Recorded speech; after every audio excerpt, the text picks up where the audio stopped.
Welcome to Dr. Warrick's podcast channel. Warrick is a practicing cardiologist and author with a passion for improving care by helping patients understand their heart health through education. Warrick believes educated patients get the best health care. Discover and understand the latest approaches and technology in heart care and how this might apply to you or someone you love.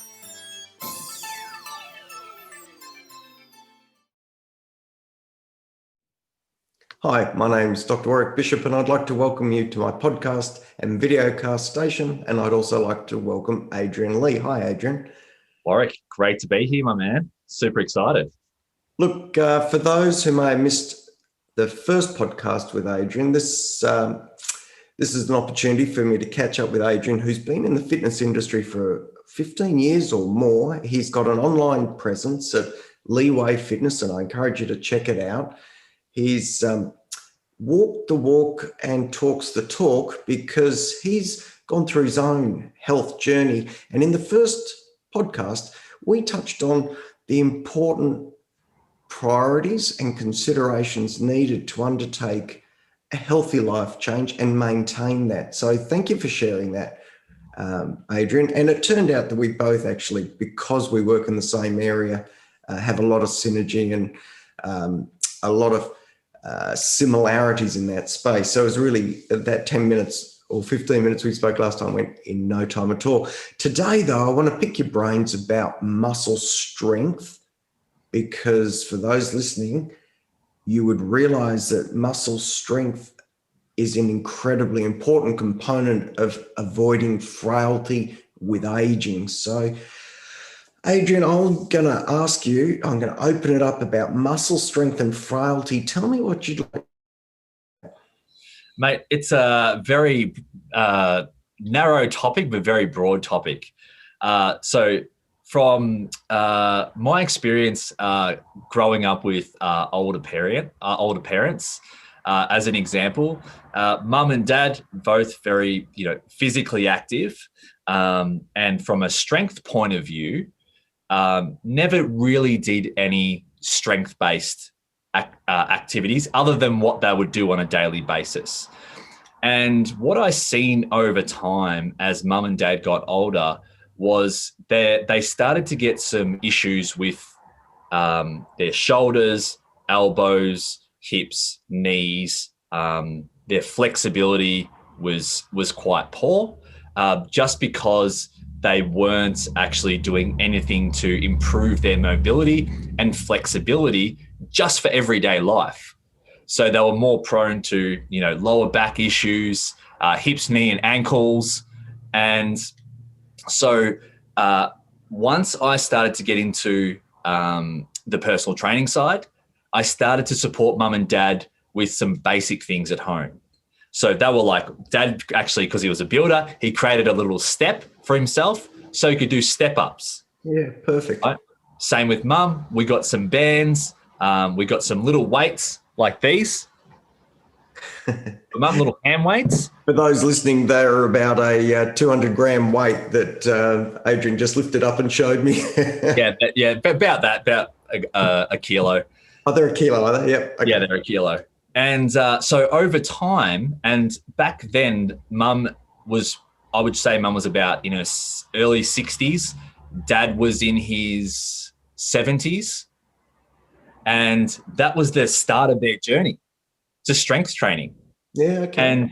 And so they went from, being active, playing sports, and having those sort of the inflammation and joint, their joints weren't so good over that time, to starting to become more flexible, not only in the body, but also the mind.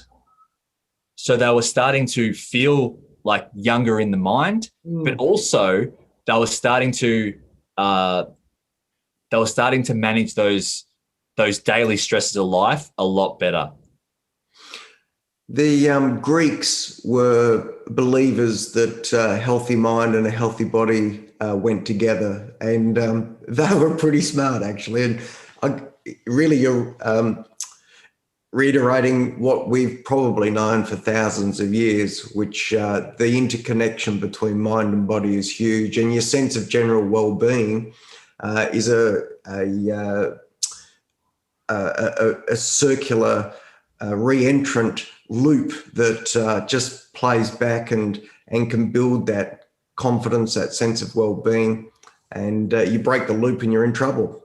With your parents, how much time were you getting them to allocate to their training? Because some people might be listening and thinking, oh, I don't have the time to do it. Yeah, so that's a great question, by the way. So because they hadn't trained with any resistance or bands or anything like that, we took it really slow. So we started off with 5 minutes every day. We'd do some very basic exercises just to sort of loosen up the body and the muscles, and sort of get some better joint movement as well, better movement in their joints. And then over time, once we had those daily mobility as such and flexibility they were doing, we then started to increase it to, 2 actual strength-based workouts, which were just 4 exercises at the time. And from there, they sort of built it out to 3 days a week. And that's where they were happy. So they were doing something for mobility every day to keep the body moving, some stretching and stretching out the calves and, the hip flexors and all that, and the lower back. And then also they were doing those strength-based workouts 3 days a week. And to be honest with you, they were like 15 minutes. Yeah, okay. Because that's all they needed. But over time, especially Dad, because he used to lift a lot of like timber and stuff over his head, and carrying tools and whatever, he noticed that he's just from like doing, for example, I would get Dad to carry a kettlebell in one hand, so like just a suitcase carry, and just getting to walk with it for like 30 seconds. And then over time, we would build that up. So we'd alternate through each side to build that stability in the core as well, because he would often carry tools with one hand. Yeah. So therefore, he was strengthening his core, and therefore he minimized that lower back tension as well. Interesting. So would you normally look at an individual's particular background or particular habits and try and tailor an exercise regime that most suits them?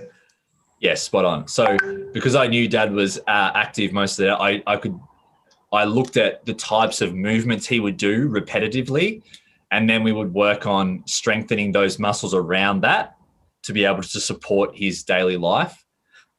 Excuse me. And also it depends on, for example, great question too, personalizing it. Some people come to work with us as well. Maybe they're boxing, or they're doing some, HIIT training, or it's maybe some CrossFit or something like that. And it's actually sometimes, Warrick, getting people to do less because we're being told to do more. Whereas if you take a less is more approach, but actually go for quality and form and technique, and then build that base over time, that's where the magic happens. And that's how you can live a longer life pain-free without getting injured, because we're starting at the foundation like Mum and Dad did. I think that's really important. Talking about easing into these things in a measured way to avoid injury is incredibly important, and particularly as you're getting older, because your chance to recover seems to be less as you age. I can attest to that because I'm approaching those sort of ages where it's harder to recover, or you notice recovery takes longer. Look, I'm just thinking as I'm listening to you that some of these exercises people could easily do in front of the telly at night while they're watching the news. It might be that watching the news every night is a habit for them, but this could almost be part of that habit without really intruding much at all. Do you set people up for that sort of intervention? Yeah. So, for example, one of our clients, he has 3 kids, and he works full time, and he was doing his workouts late at night, so like at 8:30 before bed. So he'd work out at 8:30 and then until 9 o'clock, and then he'd go to bed, like he'd have a shower and then unwind. But he slept quite well, and he was almost 50 years old, but he was training 4 days a week at night, and then he would be active throughout the day. And what he noticed was, before, he was finding it a real challenge to keep up with the kids. But not only that, is to actually play with the kids, get down into those positions to be able to pick his kids up and without, injuring himself. But yeah, so we sort of, like you said before, I think you raised a great point around, and I'd love for you to share your resistance band, your banded mobility and strength based. So love to hear about that. Look, I don't know too much about resistance bands. I have heard a bit about them, and they really reflect a way to try and trigger muscles in the different zones that they work. And this is probably not the place to get into that muscle physiology stuff. But what I have done with people who have been really challenged with getting anything done is to try and look for small wins. And I've gone as far as to say to people, look, if all you can do is 5 squats when you're brushing your teeth in the first week and 6 squats when you're brushing your teeth in the next week and 7, and I've looked to try and find, maybe a bit like you, any incremental benefit to improve strength and mobility. And I think there's no question, as you've already alluded to with your parents, if you're not using those joints, if you're not keeping strength around those joints, they just don't work properly. Yeah, spot on. Those flexors at the hips, those muscles used to get out of chairs and climb stairs, I think are incredibly important, but so are the back muscles to avoid back injury, as you say. Are there any sort of simple things you recommend for people to do just to care for their thighs around their hips and their back, or do you really focus on specific exercises for that? Yeah, so a couple of my favorite exercises that are gentle on the spine, and you can do them in the morning. So there's a couple of exercises that I do every day. One of them is a cat-cow. Oh yeah, yoga position. Really love that stretch. Also a hip hinge, or like a glute bridge, or a hip bridge, or whatever you want to call it. Great exercise to build the glutes. What I see with a lot of people is they don't know how to activate their glutes. Once you activate your glutes, then you'll activate your core as well, because you'll, instead of being your top abs, you want to think of your top abs coming down like that, so that you can really activate the core. And that's what helps with the cat-cow. The cat-cow exercise helps you to engage your core. And then on the opposite side of that, you've got your glutes, where you're able to activate them. And that will support you in everything that you do. So for those who can't visualize that or are listening to this without any video, what Adrian is talking about is the almost ring around the pelvis, which represents the muscles that give us stability between our back and our legs. And we call that the core. And some of the activation of that core requires almost a frontward tilt to make those muscles work as well as possible. So a bit hard to visualize, but imagine your pelvis, a ring around it, and a little bit of a tilt forward. And what Adrian is talking about is how we encourage and use that core strength for our own stability, and it reduces injury as well. If you've got that core activated, the chance of you hurting your back, if you're picking something up, is markedly reduced. It's a fascinating space. I think muscular strength, flexibility is key to good health and healthy aging, actually. Yeah. I'd also love to add another exercise that is super basic and that we do every day, and it's walking. So as an example, I love either walking up a hill and walking down the hill, or sprinting up the hill and walking down the hill. So when you walk up the hill, you're building strength, and you're able to do it at your own, in your own way, and you can, do what you can actually handle for your fitness level. But it's a great way to build muscular strength in the lower body, in the core, and then, you're working both sides of, the front of the leg and the back of the leg, to keep it very simple, and the lower body as well, calves and, improving mobility in your ankles and whatnot. But it's just such a simple way. You just find a hill, walk up the hill, walk down the hill, get your heart rate up as well. So you're getting some conditioning, and you're adding resistance as well over time. I'm listening to you there, Adrian, thinking there might be some people who live in a flat part of the country, maybe Central Australia, and I'm guessing that even stairs in a multi-story building could do just the same. And really, what you're talking about is gravity resistance. Exactly. It's magnificent. Just using your own body weight. Beautiful. Look, I'm going to wrap it up on that.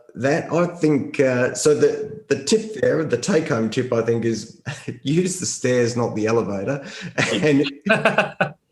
And if you can find a hill, stroll up and down it, enjoy it, and take advantage of gravity. It's free. Adrian, thanks so much for sharing. For those listening, I'm pretty sure that there'll be videos and guidance around cat-cow and various other exercises on Adrian's website. That's Lea Way Fitness. It's Adrian Lea I've been talking to, but it's leewayfitness.com.au. Check it out and have a look. Adrian, thanks so much for your time. Thanks for joining us.